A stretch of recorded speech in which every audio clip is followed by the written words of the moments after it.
Hi Mika, can you tell me the artists who have influenced your music the most? I'm a huge Harry Nilsson fan. I'm a big Prince fan. I'm a big Dolly Parton fan because she writes great music. I'm a big Fisher Spooner fan because it was electronica that everyone around the world has subsequently copied. They were an electronica duo out of New York. I kind of bounce around everywhere. You know, I'm a big Cornelius fan, and a Japanese electronica guy. But recently, my recent obsession is a French singer and songwriter called Barbara.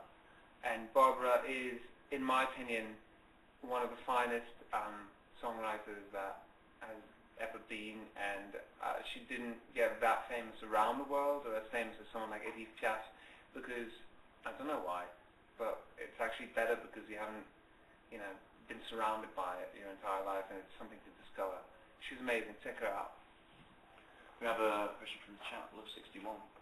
Is there anything bad about touring? Yeah, pretty much everything. I mean, touring, the shows are great, but everything in between is so hard. You're always traveling.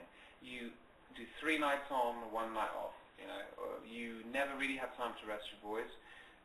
There's always things to deal with, and meanwhile you have to do promo at the same time. So the nature of touring is very cruel, and sometimes when you're in a tour and you sit there and you're like, this is not stopping till the end of 2010, you sit there and you're like, but then you get on stage and it all makes sense and it's worth it and you like it and you do it again the night after. So you can't really complain, but I don't know. It's hard. The traveling is hard. Buses are difficult to sleep on. And the only advantage is, because my tours have gotten big enough, I can bring my friends with me. Those, you know, they take time off work and they come and join me for a couple of days. I can bring my family well. I don't have the choice of bringing my family with me. They come anyway, because they all work on my show. But, you know, that's kind of how it's always been, so whatever. And I like that. And you know what?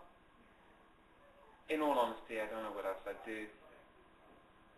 I think I've become a bit of a traveling circus, and without that, from time to time in my life, I'd probably get really bored and climb off a mountain and end up falling off a cliff by accident. We have another question from the live chat from Katie.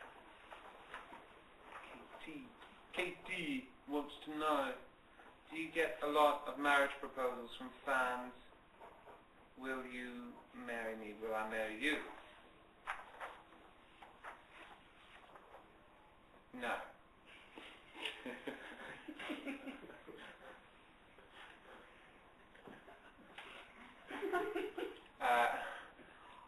What has been your best chat-up line, and have you used it on a celebrity? Now, see, here's the thing. I've gone out with people after meeting them on the internet in the past. And there's no generalizations about it. So you can't say, you know, it goes well. Sometimes it goes well, sometimes it's a horrific disaster. The worst thing that could ever happen to you in your life. But in terms of chat-up lines, I have to say, being asked to marry someone in front of thousands of people in the cold light of a MySpace chat broadcast is probably the worst ever. By the one named Katie, nothing else. And what is the best chat? The best chat-up line?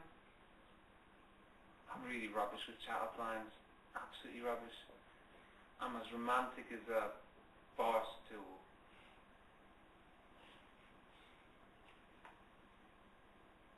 We have a question from the live chat. A lot of people have asked broken. This is not broken. A lot of people have asked this question. Could I speak in French? Oui, salut, c'est Mika, vous êtes sur MySpace.com et je suis là en train de répondre des questions. Alors, si vous voulez, envoyez-moi une question en français et je vais répondre. Y también, si quieres, puedes preguntar una pregunta en español y puedo, how do you say, dar una respuesta? We need the Spanish guy back in the room. En español. Intentar. I'll try. Nice.